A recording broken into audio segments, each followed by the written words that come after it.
새벽기도에 나오신 성도님들을 주님의 이름으로 환영합니다. 마음무와 샘물의 기도를 하나님께 드립니다. 먼저 우리 믿음을 고백합니다. 여호와는 위대하시니 우리 하나님의 성 거룩한 산에서 극진히 찬양 받으시리로다. 아멘. 우리의 찬양을 받기에 합당하신 하나님, 오늘도 하나님을 찬양함으로 나아갑니다. 날마다 하나님의 위대하심을 깨달으며 겸손히 하나님 앞으로 나아가는 자녀 되게 하옵소서. 교회와 예배를 위해 기도합니다. 터가 높고 아름다워 온 세계가 즐거워하며 큰 왕의 성 곧 북방에 있는 시온산이 그러하도다. 아멘. 모든 만물 가운데 높임 받기를 합당하신 하나님, 하나님 안에서 기뻐하며 즐거워하는 자녀 되게 하소서. 매주일 예배의 자리로 나올 때마다 기뻐하며 기대함으로 나오게 하시고 서로 돌아보아 믿음의 지체들을 사랑과 섬김으로 세워가는 자녀들 되게 하소서. 목장과 성도들을 위해 기도합니다. 하나님이여, 우리가 주의 전 가운데서 주의 인자하심을 생각하였나이다. 아멘. 우리에게 사랑과 긍휼을 베푸시는 하나님, 하나님의 손에 붙들린 믿음의 자녀요 믿음의 공동체임을 고백합니다. 주의 인자하심을 본받는 믿음의 지체들 되게 하시고 서로를 돌아보아 나눔과 섬김의 손길이 가득하게 하소서. 전도와 선교를 위해 기도합니다. 하나님이여, 주의 이름과 같이 찬송도 땅끝까지 미쳤으며 주의 오른손에는 정의가 충만하였나이다. 아멘. 열방 가운데 높임받기 합당하신 하나님, 땅끝까지 복음이 증거되게 하시고 주의 영광과 이름이 가득히 드러나게 하소서. 복음 들고 열방 가운데 사역하는 선교사들을 지켜주시고 복음의 열정과 은혜가 날마다 넘쳐나게 하소서. 다음 세대와 청년들을 위해 기도합니다. 이 하나님은 영원히 우리 하나님이시니 그가 우리를 죽을 때까지 인도하시리로다. 아멘. 우리를 영원히 인도하시는 하나님, 우리의 다음 세대와 청년들을 인도해 주시기를 간절히 구합니다. 선악을 분별할 지혜를 더해 주시며 세상의 가치를 거스르는 믿음의 세대가 되게 하소서. 삶의 방향을 결정할 때마다 가장 먼저 하나님께 나아가는 자녀들 되게 하시고 흔들림 없는 믿음의 담대함을 가지고 이 땅을 살게 하소서. 오늘도 우리와 함께 하시며 선한 길로 인도하시는 예수님의 이름으로 기도합니다. 아멘. 우리에게 준 하나님의 말씀은 느헤미야서 8장 13절부터 18절까지 말씀입니다. 우리 한 절씩 읽겠습니다. 그 이튿날 뭇 백성의 족장들과 제사장들과 레위 사람들이 율법의 말씀을 밝히 알고자 하여 학사 에스라에게 모여서 율법에 기록된 바를 본즉 여호와께서 모세를 통하여 명령하시기를 이스라엘 자손은 일곱째 달 절기에 초막에서 거할지니라 하였고, 또 일러스되 모든 성읍과 예루살렘에 공포하여 이르기를 너는 산에 가서 감람나무 가지와 들감람나무 가지와 화석류 나무 가지와 종려나무 가지와 기타 무성한 나무 가지를 가져다가 기록한 바를 따라 초막을 지으라 하라 한지라. 백성이 이에 나가서 나무 가지를 가져다가 혹은 지붕 위에 혹은 뜰 안에 혹은 하나님의 전뜰에 혹은 숨은 광장에 혹은 에브라임 문 광장에 초막을 짓되, 사로잡혀다가 돌아온 회중이 다 초막을 짓고 그 안에서 거하니 눈의 아들 여호수아 때부터 그날까지 이스라엘 자손이 이같이 행한 일이 없었으므로 이에 크게 기뻐하며 에스라는 첫날부터 끝날까지 날마다 하나님의 율법책을 낭독하고 무리가 이레 동안 절기를 지키고 여덟째 날에 규례를 따라 성회를 열었느니라. 아멘. 오늘 읽은 말씀으로 계속 지어야 할 집이라는 제목으로 하나님 말씀 전하도록 하겠습니다. 느헤미야의 큰 흐름 속에서, 그 큰 줄기 속에서 오늘 우리가 읽은 이 본문의 단락은 참 특이합니다. 우여곡절 끝에 느헤미야와 유다 백성들이 이제 성벽 중수의 역사를 마무리했습니다. 하지만 이내 그들은 또다시 무언가를 건축하고 있습니다. 뭔가를 짓고 있습니다. 이제 막 성벽 중수 공사를 마쳤는데 또다시 무언가를 짓기 위해서 나무가지를 구하러 이산저산 돌아다니는 모습, 분주한 모습을 오늘 본문이 보여주고 있기 때문입니다. 이 모습이 조금은 낯설게 다가오는 것이죠. 뭔가 궁금해지는 겁니다. 왜 좀 쉬지 않았을까? 쉬기도 바빴던 오래간 이 역사에 참여했던 그 노곤한 몸을 이끌고 또다시 무엇 때문에 이렇게 건축을 하고 있는 걸까? 무언가를 짓고 있는 걸까? 무엇을 짓고 있는 걸까? 뭐 이런 등등의 질문들이 따라오는 것입니다. 저는 이 구도에서 본문을 소화하기를 바랐습니다. 더 나아가서 이 구도에서 우리의 삶을 조금 살펴보기를 바랐습니다. 우리의 삶을 읽어내려고 했던 겁니다. 그래서 오늘 설교 제목을 계속 지어야 할 집, 계속 지어야 할 집이라는 제목을 선택하였습니다. 오늘 읽은 말씀과 또 설교를 통해서 하나님께서 우리에게 원하시는 계속 지어야 할 집, 그것이 무엇인지를 좀 깨닫기를 원하고 부지런히 게으르지 않게 그 집을 쌓아 올려갈 수 있는 저와 여러분의 삶이 되기를 간절히 소망합니다. 우선 첫 번째는 초막을 지으라 하는 말씀을 여러분 기억할 필요가 있습니다. 첫 번째는 초막을 지으라입니다. 그들이 잠시도 쉬지 않고 곧바로 무언가를 지으려고 하는 모습을 보여주고 있는데 다름 아닌 그 집은 초막이었습니다. 초막, 장막이었습니다. 나팔절을 지킨 유다 백성들이 이후에 또다시 에스라에게 나와서 율법을 자세히 살펴보기를 원한다 말하였습니다. 그리고 그 에스라는 그 나팔절 이후에 펼쳐지는 절기 하나를 또 규례로서 선언합니다. 잃어버렸던 시간들을 유다 백성들이 찾아가는 모습을 보여주고 있습니다. 긴 유배 생활 가운데 제대로 지키지 못했던 그 절기들을 돌아오고 나서 나팔절 그리고 그 이후에 펼쳐지는 또 대속제일 뿐만 아니라 이 초막절을 지키는 모습을 보여주고 있습니다. 에스라가 낭독했던 부분은 초막절과 관련된 규례에 대한 것이었습니다. 15절에 짤막하게 제가 읽어드리면 기록한 바를 따라 초막을 지으라 하라 한지라 이렇게 했습니다. 이 말씀 한 구절을 에스라가 읽었고 그렇게 들었던 그 말씀에 순종하고 순전하게 반응했던 방식이 이 초막을 또다시 짓게 되는 성벽 공사를 마무리 짓자마자 초막절을 지키기 위해 초막을 또다시 건축하게 되는 모습으로 드러났다는 겁니다. 16절에 보시면 백성이 이에 나가서 나뭇가지를 가져다가 이렇게 말씀하고 있습니다. 여러분 든든하게 자신들을 보호할 성벽을 완비한 유다 백성들에게 있어서 그 성벽 안쪽이거든요. 안쪽에서 초막을 또 지어서 그곳 안에 들어가 잠시 잠깐 일주일 정도 거류하는 것, 그 지내는 것이 어떻게 보면 되게 피곤한 일이고 좀 효율과 합리를 추구하는 사람 입장에서는 이걸 왜 해야 되나 이런 생각을 가지기 쉬운 일입니다.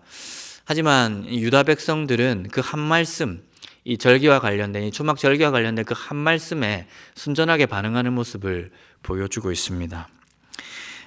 이리저리 나뭇가지를 구하기 위해서 이제 포로기를 지나면서 이제 이전에 포로기 전에 쓰던 초막들은 다 없어졌을 거 아니에요. 그래서 이제 초막을 또 만들어야 되는 거예요. 그래서 나뭇가지를 구하러 다니는 이 수고로움을 하고 있고 그 일 자체가 이제 뭔가 대단한 건축물을 위해서가 아니라 초막을 위해서 이렇게 하고 있더라는 겁니다. 확실히 하나님의 백성들의 삶의 모양은 이제 세상 사람들, 효율과 이성과 합리를 추구하는 세상 사람들의 시선에서는 사실은 이해 불가능한 것이 분명한 것 같습니다. 조금은 쉴 수도 있는 그 시간을 할애해서 또다시 나무를 모아서 이 초막을 쌓아 올리는, 그래도 대단한 건축물도 아니고 그 초라한 장막 하나를 쌓아 올리는 이 유다 백성들의 모습이 사실 세상 사람들에게도 납득이 되지 않고 우리 시선에서도 이해가 되지 않는 모습을 보여주고 있는 것이죠. 어떻게 보면 우리에게 도전적인 질문을 주고 있는지도 모르겠습니다. 당신들은 하나님의 말씀 한 구절이면 그 주기적으로 발동하는 효율과 합리라는 기준을 좀 내려놓고 순전하게 말씀 앞에 반응할 수 있는 사람들인가? 라고 본문이 우리에게 말을 걸어오고 있다고 생각합니다. 본문은 하나님의 백성인 우리에게 물어오고 있습니다. 바라기는 하나님께서 지으라고 담대하게 말씀하시면 그 말씀에 대해서 여러 복잡한 생각들이 있겠지만 조금 쉬기도 하고 이것이 비효율적으로 느껴지기도 하겠지만 담담하게 그 말씀에 순전하게 반응할 수 있는 저와 여러분의 삶이 되기를 간절히 소망합니다.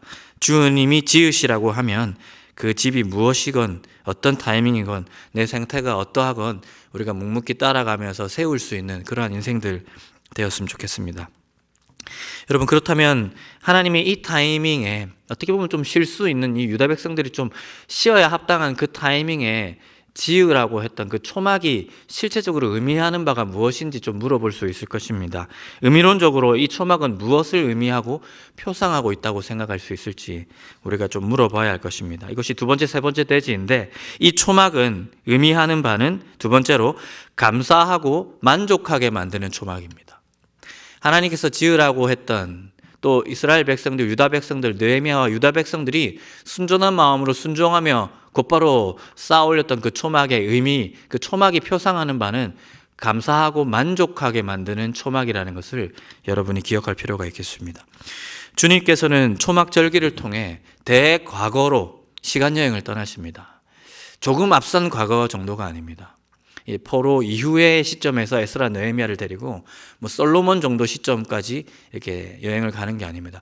그보다 훨씬 이전의 시점으로 그들을 데리고 과거 여행을 떠나고 있는 것입니다. 바로 출애굽한 이후에 광야 이스라엘의 그 시공간으로 느헤미야 유다 백성들의 손을 이끌고 거기로 데려가고 있는 겁니다. 그것이 바로 초막절기의 의미였습니다.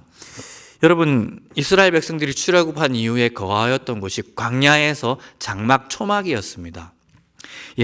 그 선물과도 같은 그 장막, 그때 당시에는 너무나도 선물과도 같았던 그 장막 생활이었지만 사실은 오늘과 비교해 봤을 때는 훨씬 초라할 수밖에 없었던 그 시절로 하나님께서 유다 백성들을 데리고 데려가고 있더라는 겁니다. 초막을 만들고 그 안에 거하는 순간 내가 지금 현재 못마땅하게 여기는 그 현실에 만족할 수 있는 구조가 드러나기 시작하는 겁니다. 우리는 우리의 현실에 대해서 이게 다냐, 이게 고작 이거밖에 안 되냐라고 비판할 수 있지만, 느헤미야와 또 그 당시의 유다 백성들도 그런 생각, 그런 불만족에 사로잡힐 수 있었지만, 하나님께서는 그 불만족의 씨앗을 아예 말리기 위해서, 씨를 말리기 위해서 그들이 훨씬 더 절박했던 상황, 훨씬 더 핍절했던 상황으로 그 사람들을 데리고 시간여행을 떠나고 있는 것입니다. 불만과 패배의 의식은 이내 사라지고 그 장막에 일주일 동안 거하는 동안 지금 하나님의 경륜 안에서 내가 현재 누리고 있는 것들이, 이 성벽이 훨씬 더 단단해 보이고 훨씬 더 웅장해 보이게 되는 효과를 지녔을 것입니다. 실제로 포로 귀환한 유다 백성들이 성전의 기초를 놓고 마주했던 것이 이러한 패배의식이었습니다.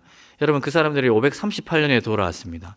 2년 이후에 성전의 기초를 놓았다고 했습니다. 기초를 놓았을 때 좋아하는 젊은이들도 있었지만 그 모습을 보고 매우 슬퍼했던 장로들이 있었다고 분명히 말하고 있습니다. 왜냐하면 그들은 어렸을 시절 이 솔로몬 성전의 웅대함과 장엄함을 경험하였던 세대들이었기 때문입니다. 그래서 부푼 꿈을 안고 이제 출 바벨론 하여서 본국에 돌아와서 성전의 기초를 딱 놓았는데 떡잎이 이제 뻔한 것이죠. 이걸 보니까 펼쳐질 성전의 규모와 또 성벽의 규모까지 생각했을 때 자신들이 이전에 젊었을 때 경험했던 솔로몬 성전에 비해서 너무나도 보잘것이 없었기 때문입니다. 그래서 그들의 현실을 불만족스럽게 생각하고 패배의식이 엄청나게 사로잡혔던 그들의 모습을 에스라는 이렇게 쓰고 있습니다.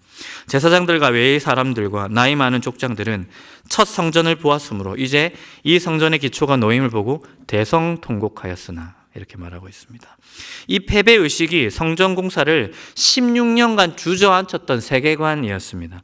때문에 주님께서는 우여곡절 끝에 성벽 중수의 공사를 마무리한 그들 속에 혹시 남아있을 수 있는 그러한 현실에 대한 불만족, 패배의식을 완전히 상실하기 위해서 그들을 데리고 초막으로 데려가고 있는 것입니다.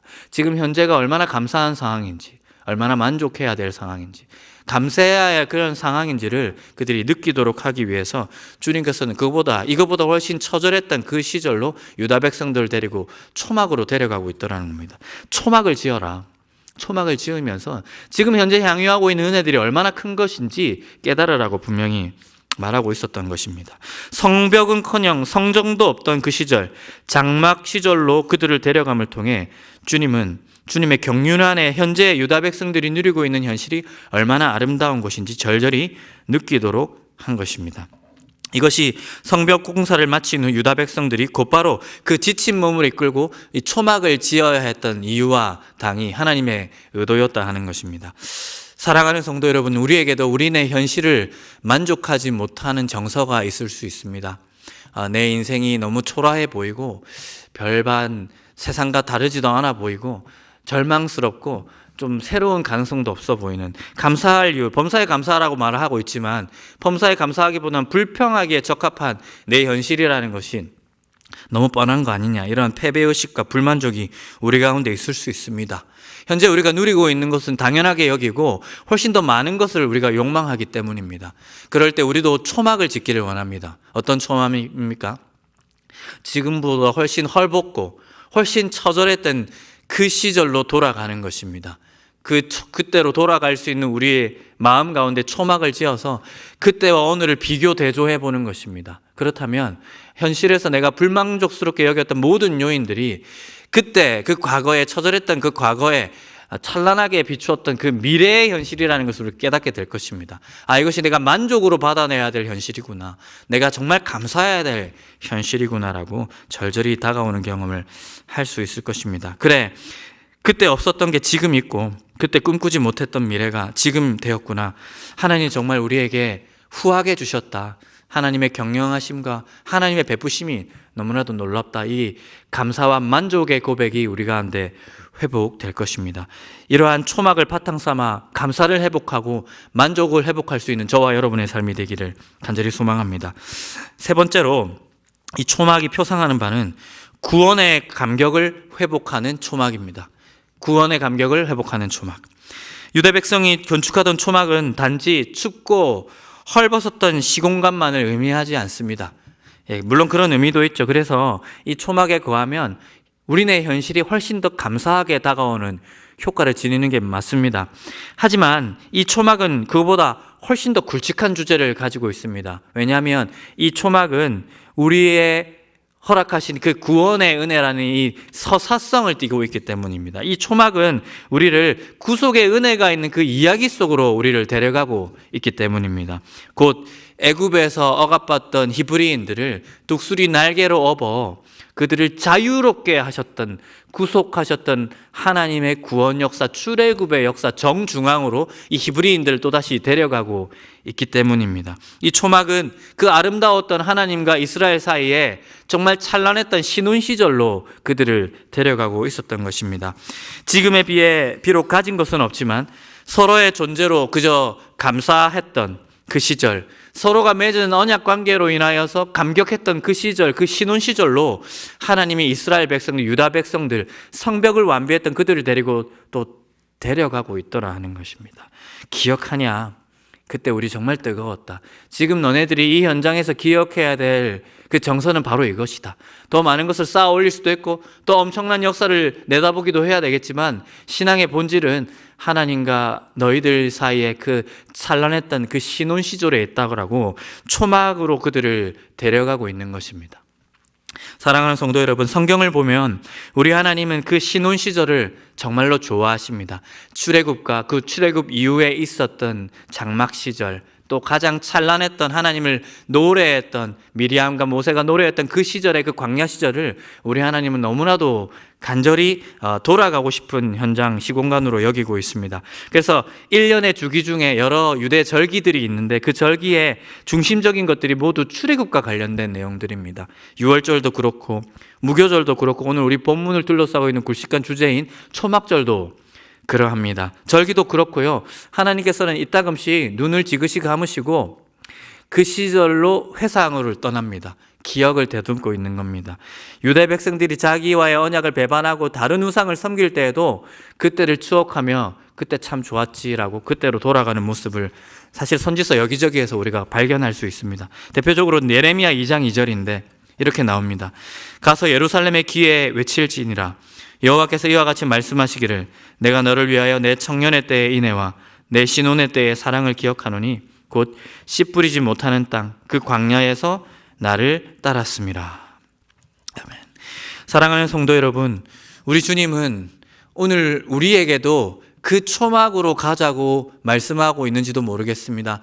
너네들의 삶에 다른 것들이 너무나도 많지만 그 초막을 한번 지어보지 않겠니라고 건네고 있는지도 모르겠습니다. 지금보다 향유하고 있는 것들이 현저히 없었음에도 불구하고 우리를 구원하신 예수 그리스도로 인하여 엄청나게 풍요로운 삶을 살았던 정말 그 신혼 시절, 그 구원의 감격으로 가득 찼던 그 시절을 한번 추억해보고 그 시절을 되뇌일 수 있는 구조를 한번 만들어 보라고 우리에게 말씀하고 있는지도 모르겠습니다. 그 사랑, 그 진실된 사랑을 우리가 완전히 잃어버린다면 우리의 신앙생활이라는 것이 너무나도 무미건조하며 아무 의미가 없을 수 있었기 때문입니다. 오늘 이 본문에서 유다 백성들이 성벽을 완전히 완비하고 건축하고 마무리한 이후의 시점에서 하나님께서 다름 아닌 공교롭게 그 초막절을 지키라고 한 이유도 바로 거기에 있습니다. 이 성전과 성벽을 통해서 엄청나게 많은 예배도 드려지게 될 것이고 유다 백성들의 삶이 풍요롭게 될 것입니다. 하지만 그 이전에 짚고 넘어가야 할 주제가 하나님에게는 있었다는 겁니다. 해야 할 일도 있고 아름답게 누려야 될 앞으로 펼쳐질 은혜들이 있지만 가장 근본적인 은혜를 그대들은 기억하고 있느냐? 하나님께서 예수 그리스도를 통해서 죄와 사망의 나라에서 신음하고 있던 사단의 종되었던 우리들을 온전하게 하신 그 일, 구속, 속량하신 그 일에 감격하는 그 신앙의 자리로 그대들이 돌아왔으면 좋겠다. 이 감격을 너희들이 회복했으면 좋겠다 하는 그 말씀을 우리에게 주고 있는지도 모르겠습니다. 바라기는 아무것도 없어도 그 복음으로만 만족했던 그 시절을 추억하지만 마시고 그것을 오늘 우리의 정서 가운데 회복할 수 있는 그러한 아름다운 초막을 우리의 삶에 지어갈 수 있는 저와 여러분의 삶이 되기를 간절히 소망합니다. 말씀을 맺겠습니다. 성벽 공사를 마무리하고 유다 백성들이 쉬지 않고 곧이어 초막을 세워가는 모습을 살폈습니다. 우리에게도 쉬지 않고 세워야 할 초막이 있음을 기억하기를 원합니다. 만족하게 하는 초막, 감사하게 하는 초막, 지금보다 훨씬 상황이 어려웠던 때를 기억하고 구조화시켜서 지금 하나님 우리에게 허락하신 은혜들이 얼마나 큰 것인지 감사하고 만족할 수 있는 저와 여러분의 삶이 되기를 간절히 소망합니다. 그리고 그 굵직했던 질펀했던 구원 역사가 있던 그 이야기 속으로 가서 하나님께서 정말 처절했던 죄와 사망의 종노릇하던 우리를 그리스도 안에서 어떻게 구원하셨는지 생각나게 하는 그 초막을 여러분 마음 가운데 구조화시키고 지어갈 수 있기를 바랍니다. 이를 통해서 우리의 신앙생활이 무미건조하지 않고 정말 하나님 앞에서 신명나게 진행될 수 있는 신앙생활 되기를 간절히 소망합니다. 이러한 초막을 짓는 일에 게으르지 않는 줄기차게 이러한 초막을 지어갈 수 있는 저와 여러분의 삶이 되기를 간절히 소망합니다.